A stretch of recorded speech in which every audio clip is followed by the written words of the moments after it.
Hey there, and welcome to the On Your Terms podcast. I'm your host, Sam Vander. I'm an attorney turned entrepreneur, and I help online coaches and service providers legally protect and grow your online business using my DIY legal templates and the ultimate bundle. So every week I try to balance giving you legal tips with also tips about how to grow your actual business on your terms. So what you will see here most often is me encouraging you to do things your own way. I'm a huge believer in that. And part of doing that is staying nimble as an entrepreneur, which is what we're talking about today.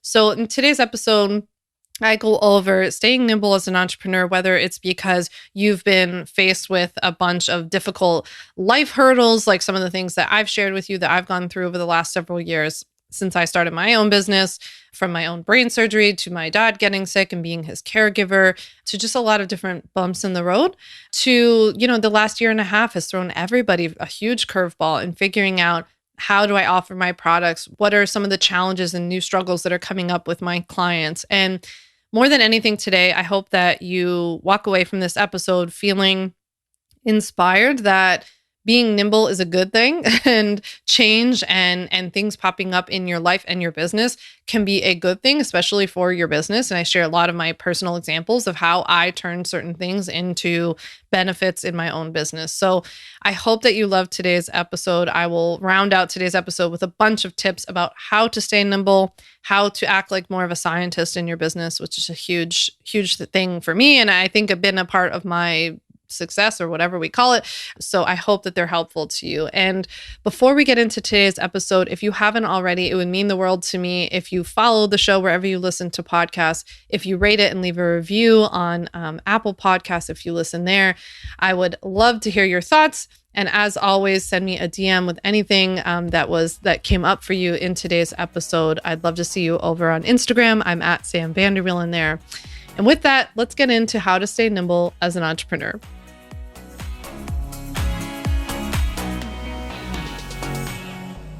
So I'm just getting settled in my new house in New York. We moved to the North Shore of Long Island outside of New York City. It is absolutely stunning, beautiful here. We're surrounded by water. It's super quiet. In fact, it's so quiet that Ryan and I have been pretty freaked out when we fall asleep because we're like, what's happening outside? Why is it so quiet? Where we moved from outside of Philly, it was just so loud. There was my dad used to call our street the super speedway because it was supposed to be a side street, but everybody used it as a cut through, and it was really annoying. And so it was very loud. And there just seemed to always be someone emptying their dumpster on the main street in the middle of the night. And it was very loud. So I am getting settled in. I'm trying to get used to the fact that it's so quiet here, but it'll all be good in the end. We have a beach at the end of our street. It's so beautiful. But if you've ever moved in your entire life, you know that it is not all fun and games. It is quite the process. I actually lost my podcast mic in the move. There was a big sticker on it that said, "Do not take," and then the movers took it and they put it in the foyer box and I couldn't find it forever. So I finally found it. We're back to normal with our audio equipment here on your terms. But moving definitely throws you for a loop personally and for your business too, right? If you have your own business, it's not just your stuff, but obviously it takes your time and attention away from your business, from maybe even social media. If you're used to being on social media, like I am every day, I not only didn't really have the time, but I just found myself over the last several weeks, not even wanting to be on social very much. So, because I would rather get situated and get organized and try to learn my new area and all of that kind of stuff. So it's been really interesting, but it's been yet another, adventure in staying nimble. And that's what we're talking today about, is really staying nimble as an entrepreneur. Because if I've learned anything over the last 5 years of having my own business, it's that staying nimble is absolutely crucial to staying in business, right? And not just staying in business. My goal is not for you just to have a business and call it a day. It's for you to continue to grow and to love your business and to have fun, right? So I find that staying nimble and being open to pivoting and experimenting and being the scientist in your business is so crucial when it comes to this success of your business. Because if you approach business with a fixed mindset, or a mindset of this is how it has to be, or this is the way that I'm going to do it because this is the way that I see other people doing it, you won't be able to pivot when and if you need to. I really should just say when you need to, because I find that this is inevitable, right? Whether you have something now or later, but you're going to have to pivot at some point. We're going to talk today about, I'm going to give you some of my best tips about staying nimble, how staying nimble in your business actually can help grow your business. Some of the things that I wish I saw people do more often with being a bit more nimble. But I'm also going to talk about this from two kinds of approaches. One is like if life stuff comes up, right? And I've spoken about this a lot publicly and on the podcast about the things that I've gone through in the last several years that have, kind of forced me to be nimble, but in a good way. They've had good side effects, and we'll talk about that. But also there's the idea of like staying nimble just because maybe something in your business isn't working, or maybe you don't like something about your business. Like maybe you find yourself at a place where you're like, I'm just not loving what I'm doing, or I'm not loving my clients right now, or I'm not feeling like I'm attracting the people that I want to work with, or you don't like the way you're working, like you're on the phone all the time and you don't want to be. So we're going to talk about staying nimble for both of those reasons, whether you're forced into it in certain like life circumstances, or whether you're just at a place where you're like, maybe being not nimble enough is what's hurting me, right? And how do I stay nimble? Where do I go? How do I experiment? So we're going to talk about that all today. So if you experience something like, some of the things that I've experienced over the last several years, some of the things I know you have too, like family emergencies or family situations like mine with like health, taking care of a parent or a loved one, a child. Obviously, the pandemic over the last year and a half has thrown everything into a tizzy. It definitely threw it into a major tizzy when the pandemic first started. There can be financial changes in your life, whether you lose your job. I've heard from so many people, especially over the last year and a half, where maybe their partner or spouse has lost their job, and that has thrown your family's financial situation into a different situation. And so you've realized like you either have to grow your business more, or you have to start your business or whatever. I know from so many of you and so many of my friends, the childcare changes this year have been, I don't even know, like significant doesn't even begin to cover it, right?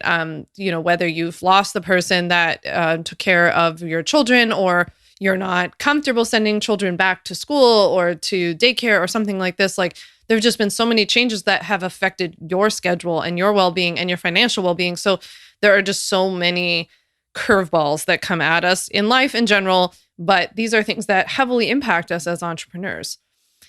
And, like I said earlier, it's maybe you haven't experienced as many of those things. And if so, you should be very grateful, and I hope that you are, or maybe just things aren't working out the way that you thought they would in your business, whether that's because you're not happy with your sales, or you're not happy with your clients, or you're not happy with the product, or you're just like feeling uninspired, right? I go through time periods where I'm just like, feel like I'm doing the same thing. I'm not super inspired right now. That is all where, to me, pivoting comes up. And I find it really helpful if we go into this process and we start off today's conversation with a little bit of a mindset check of reminding ourselves that change and pivot in life and business are just part of the process. My coach, Jamie Mendel, tells me this all the time about so many different things.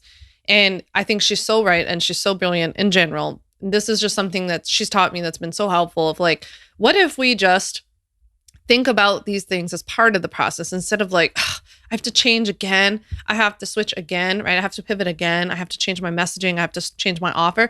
What if that is just part of the process? And so there's not so much like resistance or anger right there, but it's like, oh, this is actually part of it. This is all part of the plan. And if we embrace some of that, it can make it a little bit softer. It's not to say that we can't feel those other feelings and feel frustrated. For example, this comes up for me a lot in the business where I call them Lyns. They are called in the business. No offense, absolutely no offense to anyone named Lynn, but this is just a insider terminology, real behind the scenes look at my business.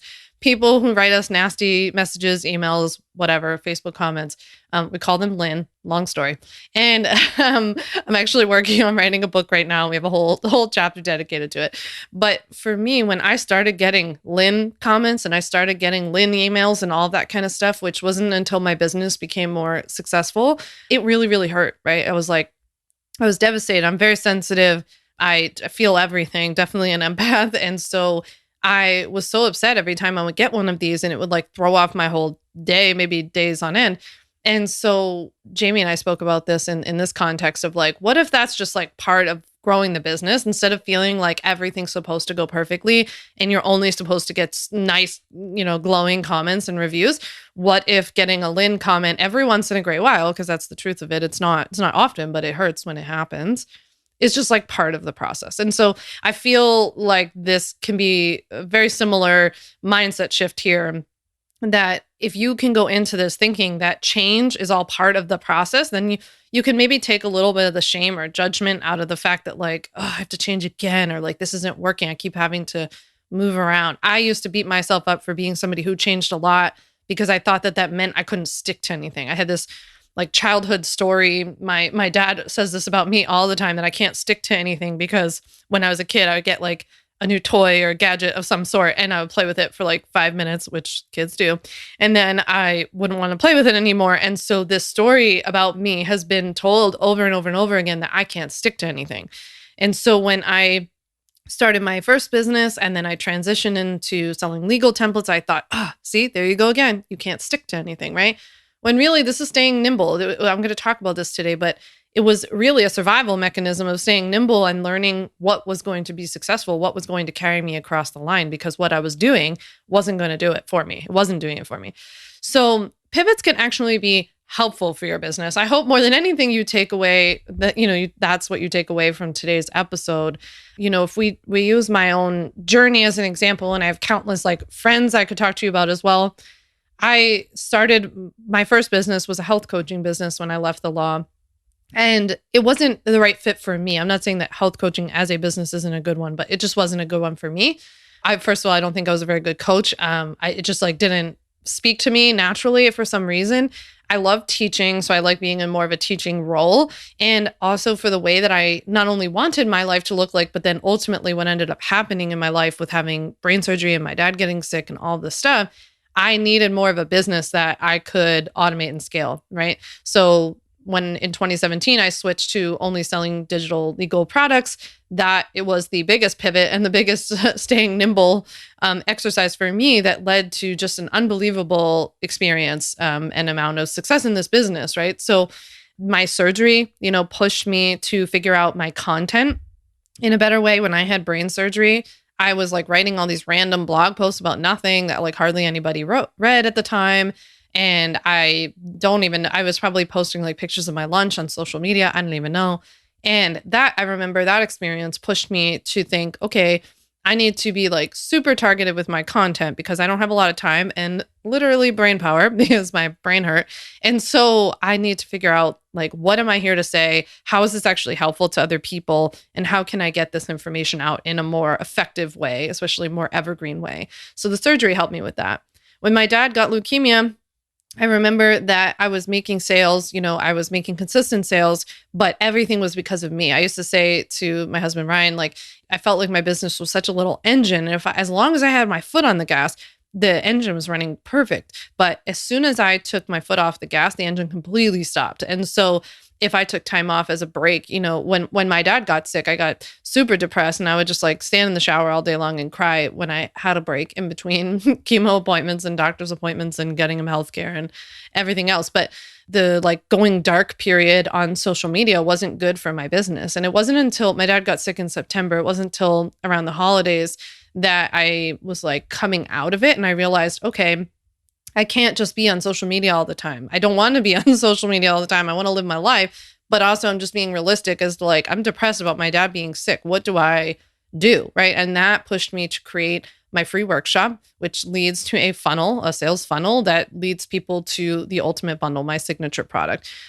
Moving just recently, I knew that this was coming for a little bit. And so moving pushed me to think more about how do I make sure things are running in the background without me being so involved? Because even though sales were super automated, I was not super automated. The business still very much required a lot of me. So now having a big team of all of these people helping, all these incredible people helping, from a VA to a tech VA to a copywriter, a designer, a marketing manager, everything in between. We have a lot of stuff running in the background to the point where I actually ended up taking like over a month off. I mean, primarily I would check in, answer their emails and their Slack messages and stuff like this, but like really overall, because I got really sick before we moved and then we moved, the business ran totally like normal. There was nothing, no hiccups, sales were normal, everything. So, all of these life situations pushed me personally to stay nimble and to pivot and to make the business better, right? But that does require that mindset of like, oh, this is an opportunity for change, and change isn't always bad. Or it was also an opportunity to be like, oh yeah, that's like not working. Like it's not working for me to have to be on Instagram every day. It's taking me away from being present in my life and my family. It's making me maybe feel bad about myself sometimes when I'm on social media. So what are some ways where I can like do this better, right? So this stuff can always be seen as an opportunity for better change.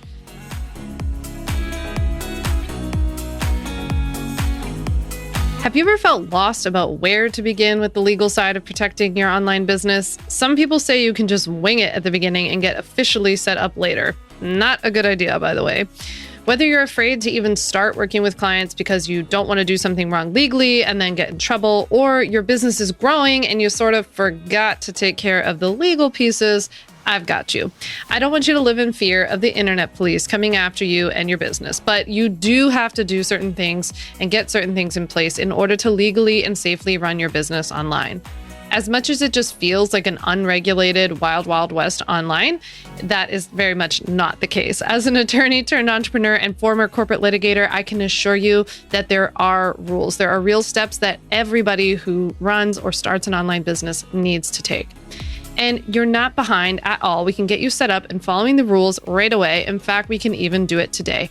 I want to teach you the 5 very simple steps to take to legally protect and grow your online business. You don't need an MBA to be a successful entrepreneur and stay out of legal hot water, but you do need to dot your legal I's and cross your T's in a few key areas that can't be skipped. That's exactly what I'll teach you in my free 1-hour legal workshop called 5 Steps to Legally Protect and Grow Your Online Business. Just head to mylegalworkshop.com. Drop in your email address, pick the time, and I'll send you a link to watch the workshop video whenever you have time. This is the best place to begin if you're just getting started legally legitimizing your business, so head on over to mylegalworkshop.com and sign up to watch 5 Steps to Legally Protect and Grow Your Online Business now.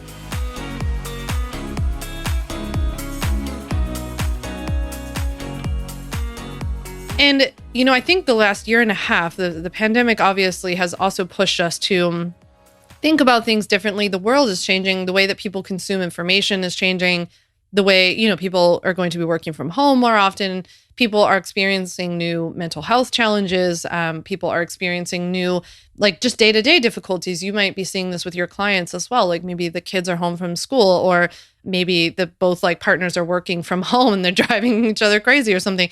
So there's a lot of stuff going on now that can push you to have to think about your offerings differently, your payments differently. Like, for example, during the pandemic, I was very resistant. Prior to the pandemic, I was very resistant to longer term payment plans because I had a lot of fear and anxiety over what would happen if I created this longer term payment plan. I thought everybody would buy it, pay the first one and bounce, So I wouldn't do it. And it was definitely holding me back in my business. So many people were asking for it. And the pandemic pushed me to think about making the Ultimate Bundle in particular more accessible and allowing people to get in who needed a little bit more time to pay. I did that. It was huge, right? It was huge. It's been very successful. People have been very respectful as well.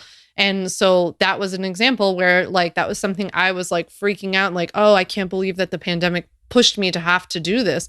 And it ended up being great. And I actually feel really good about the fact that people can have access to this over a longer period of time. So, another thing I just wanted to mention quickly too, before I get into some of the tips I have for you today, is that the changing landscape, over the last 5 years that I've been in online business, the marketing game has just shifted so much. Because it changes, what's the hot platform of the moment. And then, even if Instagram's been the hot platform the whole time, the way that we use Instagram has changed. There were no reels. There weren't even stories when I started. Then there were no reels. Then IGTV was hot for a hot minute. And then, things just keep flip-flopping all around. So you just want to stay nimble, because these things, that the way that we do our business, the way that we use certain tools, they're not constant, so you can't be constant. So it doesn't make sense, and it's just not ever going to be a okay, if I just do this every day for the rest of my life, this business will be successful. That's never going to happen because the things that you're using to market your business and to attract clients, they're not staying the same, right? And your audience is going to change. If you're in business long enough, your audience is going to evolve and change. So it's really important for you to stay nimble, whether it's from your marketing to your offerings to your website, whatever it is. So, okay, I want to get into a couple of tips I have for you about staying nimble as an entrepreneur. The first one is a little two-part mindset shift that we're going to make. So the mindset shift that I want you to make, maybe we even write this down, maybe we reflect on it, whatever you want to do, whatever's helpful for you, is that one, things will not always be the same, and it's not even good for them to be the same. So I want us to start thinking about things in like, it's not normal, right? So getting back to that part that I was saying that my coach Jamie Mendel has taught me is that it's not really normal for things to just be the same or only be positive or, whatever, but it's not going to be good for that to be the same either. So it's going to be fun. We want to start thinking about this from a positive perspective. Like it can be fun that things are changing and evolving. It's kind of fun. And I find it challenging in a good way that these platforms keep changing the way that we use these platforms. I find that all super interesting. So we're going to approach it from that perspective. The second part of this mindset shift that I want you to think about is that change is an opportunity to be better and different. So going back to what I was saying about how, not wanting to be on social media anymore, or like not wanting to be on social media like every single day, documenting every single thing, got me to think about like, how can I create a sales funnel, right? How can I generate leads without me having to be on social? Or where am I spending my time that's actually working instead of me just like being on my phone and hoping it's working? So change is an opportunity to be better and different. And I want you to think about the ways that some of these changes, whether they're in your life or in the world or in the way that your clients are consuming information, how that could actually be an opportunity for you to make things more in alignment with the way that you want to do them, the way you want to run your business. The second tip I have for you is that I want you to stay nimble as an entrepreneur by studying the market and studying your clients. So I can tell you over the last 5 years, like our industry has changed a lot, right? The way that we market our products, the way that we sell them, the way that people want to be like spoken to. I mean, definitely the way like in Facebook ads, the way that even the Facebook ads are structured with like more video, and now like the videos looking more like reels or looking more organic than like highly stylized videos and stuff like that. All of that has changed. And so I have to stay very nimble as the CEO of this business of constantly looking at things and saying like, okay, this is how people are responding to information now. This is how people are consuming information now, right? Like even this podcast, like, okay, people might go on, like I was thinking about this as I was creating the podcast over the last several months, was like, well, people probably don't have as long of commutes anymore. So I don't want this to be super long. I also know that you're busy, so I don't want it to be super long. I think to myself, like maybe you pop this in while you're out on a walk or something, or you're like cooking or something, I don't know, doing something that is not super long. So even that, like I try to think about like, how are people listening to this? How are people going to be consuming this information? And then like, what is most relevant about what I want them to go and do from this episode or from my content now, which is very different than when I started this business, right? So I think people's needs have changed. People's desires have changed of like when, if you started around when I did in like 2016, 2017, it was really popular back then to have like free PDFs, like downloadable PDFs and guides. And that's still popular, but now people are consuming that information in a much different way, right? Videos are big, audio things are big, like secret podcast episodes. They're all different kinds of ways. Whereas when I started, it was like one way. What you do is you start a business, you create a free PDF, people download that PDF, you add them to your email list, boom, done. Like that was the way you started a business. That's obviously very, very diverse now. Like there are just a lot of different ways to do this. So it's really important that you're constantly studying the market. And by that, I just mean observing, seeing what other people are doing, not copying, obviously, but just kind of getting a good feel for like, oh, people's needs seem to be shifting. Video seems to be more popular. Short videos seems to be, or whatever it is at the moment. I find it really helpful to work with, experts on these things too. Like when I hire my copywriter and we're working on a project together, I am asking her because she has such a good, first of all, she's talking to my clients, right? And she's getting a good idea. She's also writing this stuff for other people, and she's talking to their clients, and they're all like other industry people. And so she has a really good pulse on like, oh, people are really liking gifts at the moment, or people aren't liking this, or people are really liking when you, like, she just told me the other day, it was something about the way that she phrases language in a link is like has changed, right? That there's a certain way that's more popular right now. So it's not always just stuff that I'm pulling away. Obviously, I don't know anything about a lot of things. And so I'm looking to other industry experts to say, what are you seeing? What's changing? What do you think people are wanting right now? And those are the kinds of questions that as a CEO, you have to be asking, because you have to be thinking about staying nimble, right? You want to think about continuing to get ahead, right? And to continue to evolve and thinking of things changing. I also, though, want you to pay attention to your clients and how your clients have changed. So whether your actual clients have changed, like if you've been in business for a while, your clients are probably like, quote unquote, growing up with you, right? So I have one friend in particular that I can think of who's a fitness coach. And over the years, she's been in the game for a long time. And over the years, her clients have kind of grown up with her. And, what started as women in their 20s, probably post-college, figuring out how to like work out on their own as they were getting into corporate jobs, has now turned into women who had their first or maybe even second child, and they're trying to navigate new mom life and maybe even also working and a million other things, right? So it's been interesting to watch as she has evolved, because she also had a child. But as she's evolved, her clients have evolved. And so you can't just be like doing the content the same way, because the content that you were doing 4 years ago when your clients, for example, didn't have children or didn't have a job or whatever, isn't going to speak to them now. And so what you're going to do is you're going to end up losing your clientele. And I think when your business evolves in that way, you kind of have two choices. You can either continue to speak to, like, if you've decided that your ideal client is a mid-20s, unattached, childless or child-free person who that's all they're focused on, then that's fine. You can keep going to that. But if you have this like super dedicated core group of clients and they want to continue working with you and taking your programs and all of that, then you've got to update your content to match.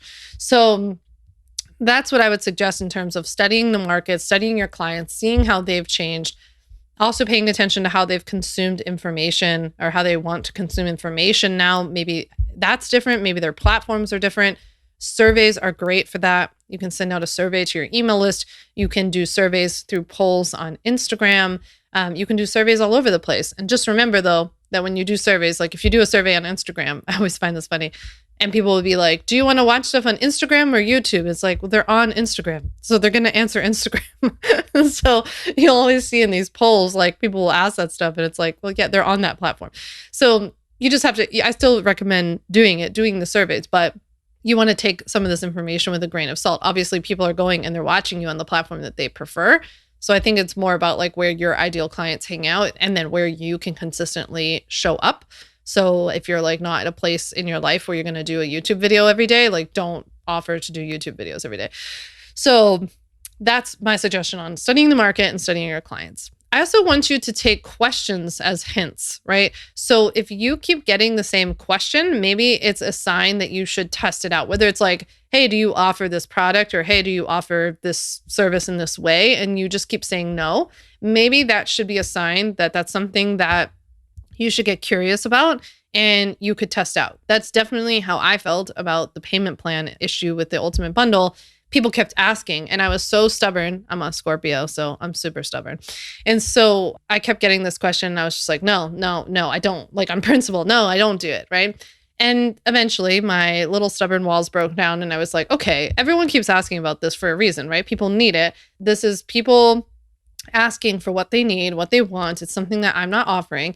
And that takes me to my final tip here for you, which I put my scientist attitude hat on, right? Which is my last tip for you today about staying nimble as an entrepreneur. It's like you have got to wear the scientist hat often because it is all about testing in business, right?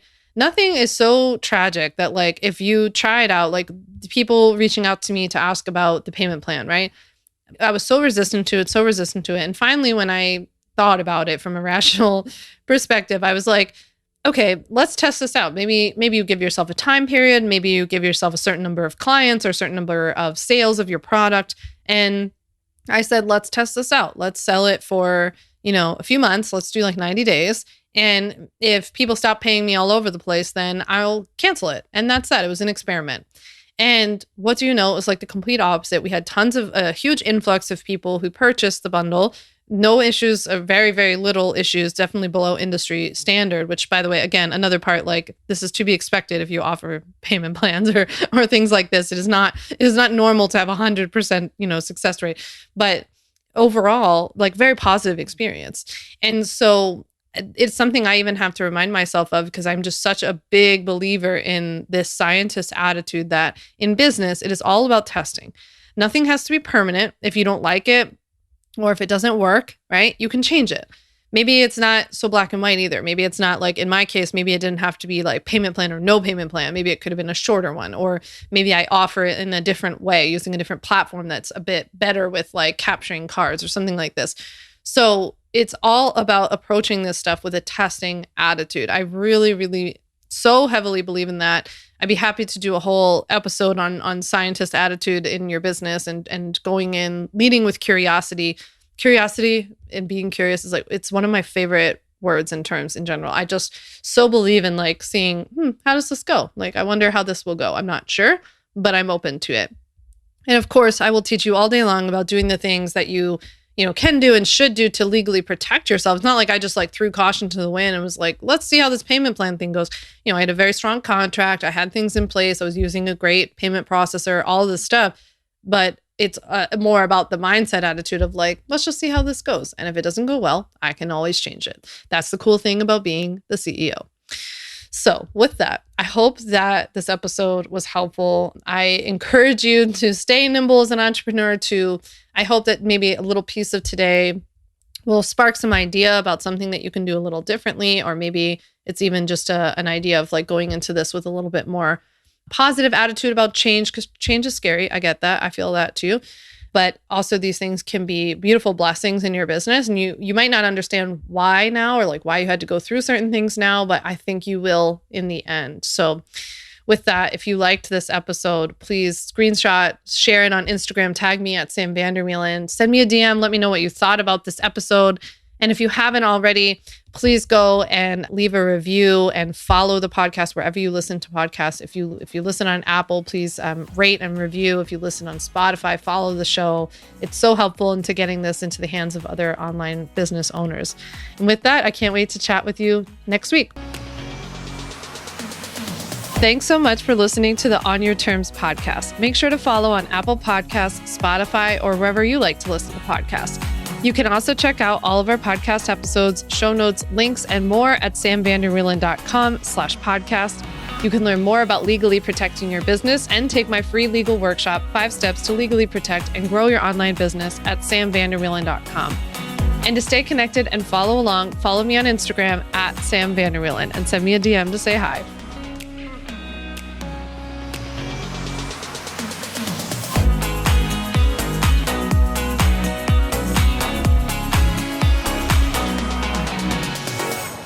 Just remember that although I am an attorney, I am not your attorney, and I am not offering you legal advice in today's episode. This episode and all of my episodes are informational and educational only. It is not a substitute for seeking out your own advice from your own lawyer. And please keep in mind that I can't offer you legal advice. I don't ever offer any legal services, but I think I offer some pretty good information.